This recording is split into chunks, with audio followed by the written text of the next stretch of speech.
বিকেলবেলা বরচি আমাকে এতটা খুশি করে দেবে আমি সত্যি ভাবতে পারিনি। চলো ঘটনাটা তাহলে কি হয়েছিল একদম প্রথম থেকে শুরু করা যায়। সেই দিন বর্মশাইয়ের অফিসের ছুটি থাকলেও আমার কিন্তু স্কুলের ছুটি ছিল না।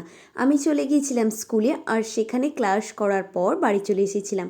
বর্মশাই যেহেতু বাড়িতেই রয়েছে, তাই দুপুরের লাঞ্চটা আমি বাড়িতে এসেছিলাম। দুপুরের লাঞ্চের মেনুতে ছিল মোচার তরকারি, করলার তরকারি, একটা টক, শাক ভাজা, আর ছিল মাছের ঝাল। দুপুরে খাওয়া দাওয়া কমপ্লিট করার পর একটু রেস্ট নিতে যাব, তখনই বর্মশাই বলে উঠলো, আজ আর রেস্ট নিতে হবে, চলো আজ একটু ঘুরতে যাব। সেই শুনে তো আমি খুশি খুশি রেডি হয়ে গেলাম, আর সেখানে গিয়ে কিছু ফটোশ্যুট করলাম, তার সাথে সাথে কিছু ভিডিও ক্লিপও নিয়েছিলাম। আমার বর তো বাড়িতে থাকে না, কিন্তু সপ্তাহ শেষে যদি একদিন এসে আমায় বলে ঘুরতে নিয়ে যাব, সেদিন তো আমার খুশিতে আত্মহারা হয়ে যায় মন। তো সেদিন আমরা বেশ কিছু ভিডিও ক্লিপ আর ফটোশ্যুট করার পর খিদে পেয়ে গিয়েছিল, তাই বর আমাকে একটা ক্র্যাক্স ধরিয়ে দিয়েছিল, আর সাথে কিন্তু বিরিয়ানিও খাইছিল। তো চলো এখন আমি বিরিয়ানি খাই। Tata, bye bye.